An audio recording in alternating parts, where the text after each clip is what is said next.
What's going on, everybody? It's your boy Shuggy from Shook Earth Media, and today we are talking about Tales of the Walking Dead yet again. This is the fourth episode. It's called Amy and Dr. Everett, and there's not all bad in this episode.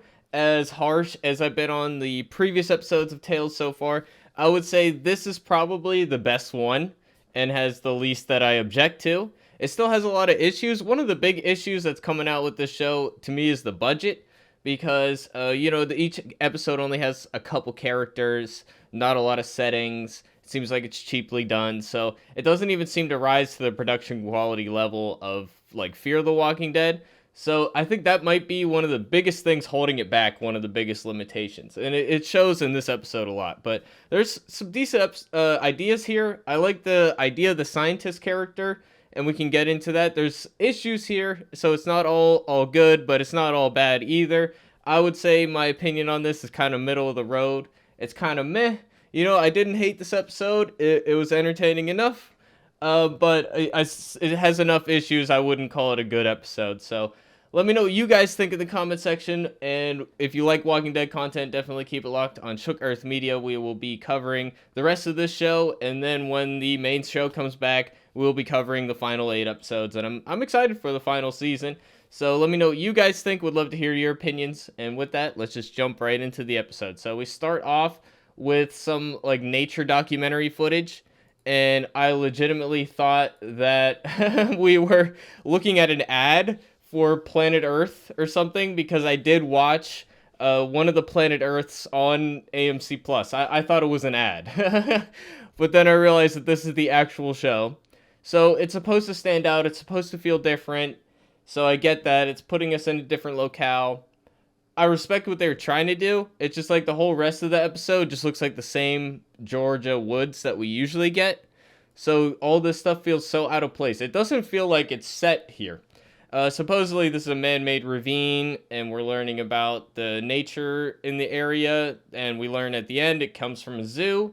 So, that's a cool idea, decent idea for a setting, but the rest of the episode just looks like the same woods that we always get, like I said. So it kind of falls flat. It feels like stock footage they downloaded, or something. They got it from somewhere. It doesn't feel integrated. The only animal we get in the actual episode with the actual characters is a CGI bird, which I get they have to do CGI. That doesn't bother me. It just doesn't feel like it's in the same location as the stock footage. Maybe I'm wrong and they actually shot all this footage themselves with the giraffe and whatnot, but I seriously doubt it. But this is where we kind of get into some stuff that I like. I like that we got a scientist character interested in learning the patterns of behavior of the zombies. I think that was one of the more exciting parts of World Beyond, which was a terrible show, but they had some decent ideas there with the scientists, and they're trying to create not just a cure, but something that will destroy all the zombies.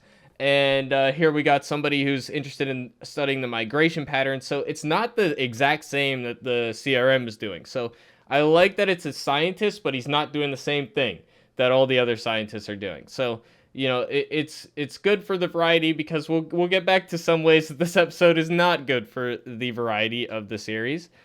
But yeah, so we got he's got some zombies with a tracker thing on them. That's a little repetitive because we got that with CRM, where they had the big box things on them and they're gathering data and whatnot. So that's not a new idea, but it makes sense. But also, I mean, I get that it has to be visible for us, but I feel like trackers usually with animals, it's just isn't it like a tag on their ear and then something below the skin that you don't even see, right? Am I wrong? I don't know. Again, we're going to be nitpicking because this was an okay episode. So we're going to be nitpicking in this one. And I'm not going to be as animated in it. But one weird thing they do with this episode, I mean, they're shooting all this on a drone and stuff, and it looks kind of weird. But they got even bigger black bars. Usually on the show, they shoot full frame. But the tails are trying to go for more cinematic, so it's got a little bit less of a aspect ratio. You see the black bars and stuff. This one does it even more when it's his drone footage, which I get what they're going for with that. Going with the in world camera that he's using. But I feel like they should have done a little more, like, I don't know, maybe a fisheye lens, make it look worse. It just looks like the same cameras. I don't know what it is. It looks like they're using the same cameras as they do for the rest of the shot. It's just like attached to a drone or something. And maybe they are. I just wish it was a little different. But yeah, the constant switching back and forth between the aspect ratios, it did bother me after a while. But that again, that's a nitpicky thing. And there's like, I'm curious where he's getting the power for these devices. But he's a scientist. He's got a solar panel on his backpack. There's enough there that I'm like, okay, I can accept that. We can move past that. We can delve into what he's going for here. So, I one thing that I would say is a weakness with this character. I like the character in general. The idea, he's given up on humans. He only is interested in the natural world. There's a lot of good ideas there. Some of those fall apart later, and we'll get to that. There's decent ideas here. I like his arc, having to care about people again and all of that. So it's really not all that bad. One of the issues with the character, though, is a lot of his backstory is told in dialogue, and I couldn't help but feel that I would have had more interest in this episode if we just saw him with his research buddies. We saw him go back to, we find out he goes back to the watchtower, meets with his old ally, and he gets zombified and becomes one of the test subjects, etc.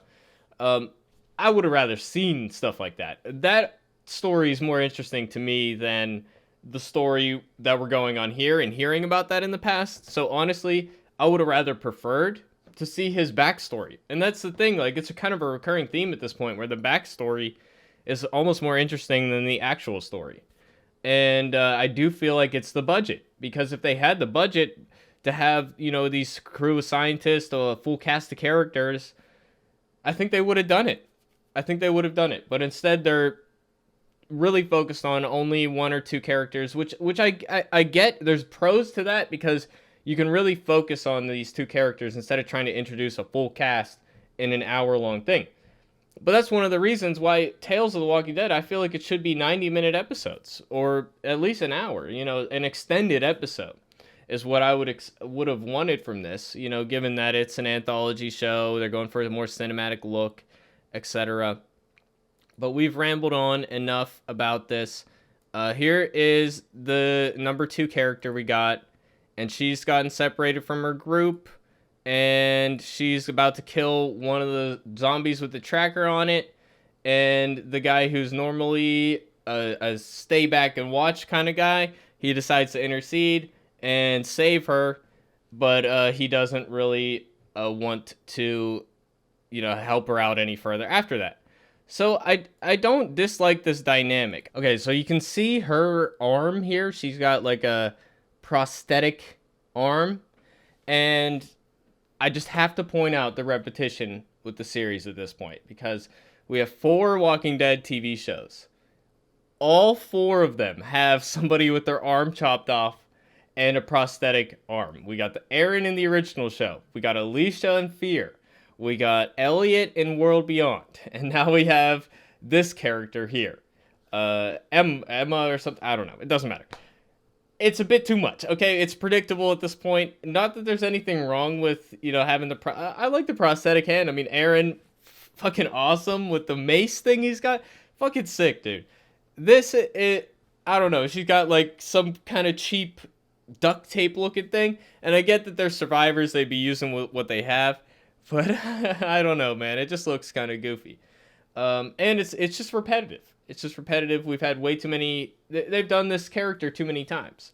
So it's not something I'm going to see and be like, oh, wow, she's got this.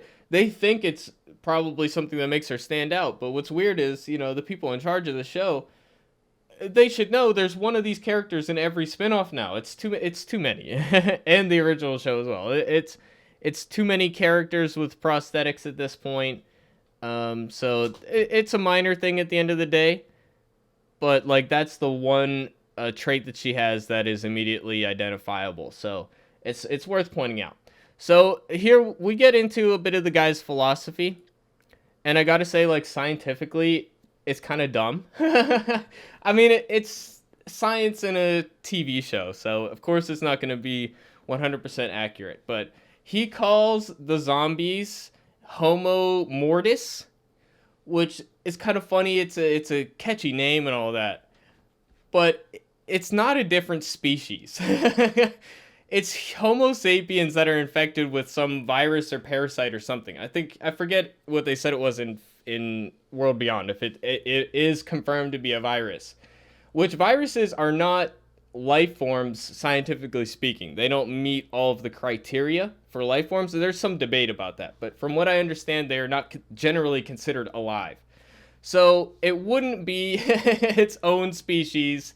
It's definitely not the next evolution of anything. It's not evolution at all, other than the evolution of the virus. So it's not humans evolving, is what I'm saying.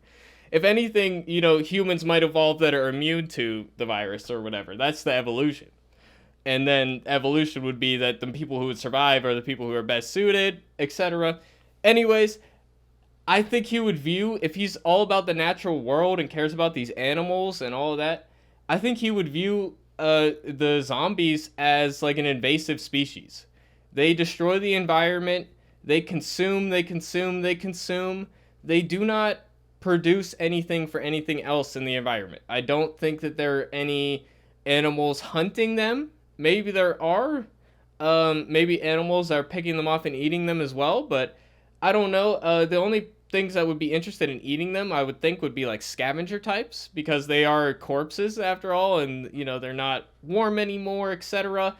So I don't think that most predators would be interested in taking out the zombies, and hordes would be a massive threat to any animals living in the area. So the idea, I get it that the zombies at this point he views them as natural. I get that.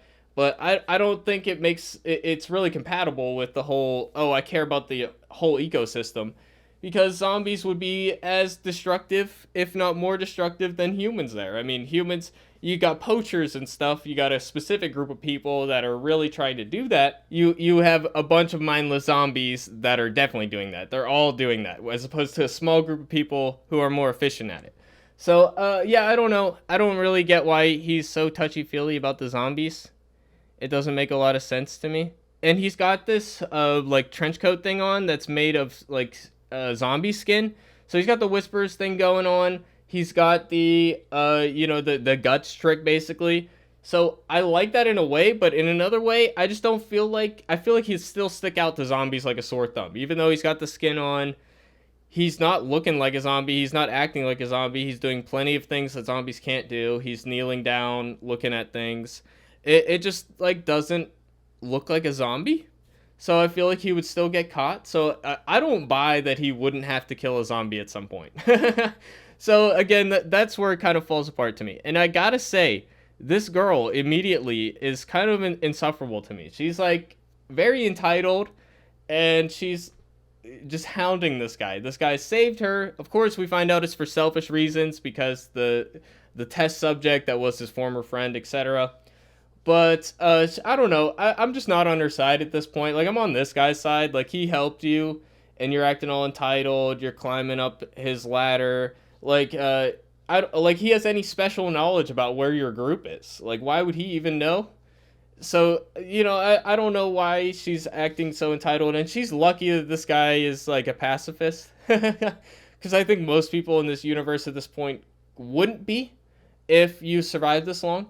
So she's lucky she didn't get shot, is what I'm saying. And you're not entitled to somebody's help just because you happen to be in the same place as them. So I don't know, it kind of drove me nuts. I get the asking for help. It was just like the tone of it that bothered me. I don't know. Let me know what you guys think. I was just like, instantly, I don't like this character very much. And I'm on the scientist guy's side, and he's kind of a dick. So yeah, and I guess she was eating poison this whole time. The other thing that we got, I missed it earlier, is he finds a pack of zombies that had their heads cut off, and he's like, "This is barbaric and terrible and depraved." I'm like, dude, they're fucking zombies, my dude. Like, the people are, I will never understand like that mindset. when I'm on board with like, oh, don't destroy nature. If it was animals that were being killed like that, I would agree. Although I would be willing to add the caveat that in this world you actually would need to hunt to live. So I would be willing to give them a little bit, they're not just selling it for the ivory or whatever. They'd actually probably be eating it. But as far as killing zombies, like that's good for humans. So I'm okay with it, and it's good for nature too. So it's not even incompatible. But again, I'm overthinking it. So we pretty much covered a lot of what I had to say. So yeah, I think it's ridiculous that he's all offended that somebody's killing zombies. But I get the whole. I would almost wish they went further with it and made him just straight up anti-humans. That would have been a little bit more consistent to me. Like he's like, yeah, I just hate people. I can't wait till humans are wiped out because we're destroying the planet or whatever. Like that to me would be more internally consistent. I would find it abhorrent because I find that philosophy abhorrent in general. But in a character, it can be interesting, right? And maybe the whole arc is him not him finding out the truth or something. So yeah, it's like 1 foot in, 1 foot out. He is kind of arguing for zombies over people, which is a bit weird, because he is a person. So yeah, and then we get a bunch of talking. We get the backstories. We get them talking about the experiments that he does, and yeah, I don't really hate all this. So let me know what you guys think. It does go on a bit long, and this is where I'm thinking, yeah, the budget is definitely straining with this show because they have to use the same locations. They have to only keep so many actors on screen. There's not a lot of action. So, this is the type of thing I'm thinking about when I should be focused on the drama. So, and I don't hate the drama here. The bond between the two, breaking his shell a little bit. So here's a CGI bird that we got. And it doesn't look that bad, I'm willing to give a pass on these things. A lot of people criticize the main show when they had a CGI deer in it, but I understand how tightly these are produced. They got like 5-7 days to film an episode. You don't have time to deal with an actual deer. So I get why the animals aren't here. It's just like the separation between these two and the animals we see in the intro and stuff. It just creates this like I don't really buy into the world. I see these two wandering around the woods. I don't see this whole nature reserve thing going on. We don't even get to the ravine or whatever. They just talk about it. So yeah, I mean, I do like how this conflict works out. I gotta say, they try to, the bond doesn't really work either, because I feel like she would have to do something to really earn his trust, almost, in a way. And she doesn't really do that other than nagging him a lot. And they do this sitcom humor where it's like the put downs, the new Marvel movies type of humor, where it's just like, oh, she's making fun of his jacket, oh, she's making fun of this, that, and that can work. It's just like that to me would work better between friends. It's like trying to get this guy to help you, and you're just making fun of him a lot. I don't know, man. Do these people, do they know how to be humans? I don't know. Okay, so here's where the conflict comes to a head, and their differences in how they view the world really come into play. And I wish we got more of this throughout the episode, but yeah. So they're up to, they find this barbed wire, and this is where her crew is. Find a headless zombie. Turns out she lied about the headless zombies. This part I'm not really clear of. Like, was she lying, or was she telling the truth, and it was just like a subset of people doing the heads hunting, which I don't even know why they're taking the heads. I get slicing them off, it's if you can do it, that's a surefire way to make sure they don't come after you. So again, I'm not gonna have an issue with somebody killing zombies. Like, the person's already dead, and it's not helping anything. It doesn't provide anything for the ecosystem. Like, literally, they do nothing but spread their virus even more, in the sense of making other people turn into them. So I don't know. They could have gone with the whole like Dead Space philosophy, where the people in Dead Space are like, I forget the name of their fake religion, but their religion is like, this is the next evolution of people. Like, I would have almost preferred if the guy believed in that and was like, yeah, we need to study them because we should be more like them. I almost feel like we could have gone deeper with that, but they wanted us to make them likable still, which I can understand. So yeah, they come back and her friends are getting attacked. One is getting eaten, and one is just I don't think she's getting eaten yet. She's getting attacked by them, and he wants to just let it happen. He's like, just let it go. I don't know why he thought that she would be like okay with that, based on how everything's going. And he also he's a hypocrite. He does the same thing to save his test subject. So yeah. So I like the drama here. He tries to stop her. She's like no, and then and then the of course it just happens to be the exact test subject that we're talking about who happened to show up here. That's kind of dumb. Oh, I almost forgot to say, he's studying this guy, and this zombie had some interesting behaviors where he would kill something and let the horde eat it. See, stuff like that to me is very interesting, and I would love to get into the animalistic nature of the zombies even more. So I really like that part. So I will say that having that element of it is really cool. But he just happens, the exact same zombie happens to be here. Like, come on, you know? And where's even the rest of the horde that he's with? There's like a few other zombies. So I don't buy it. It's stupid. And there just so happens to be this little raft of like twigs and stuff for him to float on. This really dumb. And then he takes off his jacket, which is like, I don't know. He's acting all emotional all of a sudden, which I get that this connection they're going for, that being really important. It's just like at odds with his whole character. Like, I don't know. I just don't get it. And then he trips and falls. Like, this part, like, I love the drama, like I said, but then the execution is just very silly. Everybody falling over at the exact right point.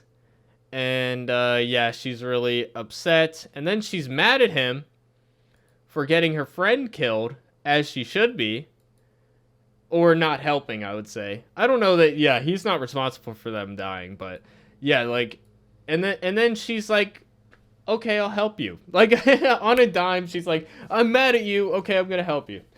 I don't get it. I thought she was gonna do something. I'm glad she didn't, like, kill him or something, because that would have been a little over the top, and I wouldn't have been on board with that, but I thought she was gonna do something, you know, whether that was, I thought she was gonna, maybe she gets the rope to pull the zombie back, and I thought maybe she was gonna tug it real hard so that the arm pops off and the thing.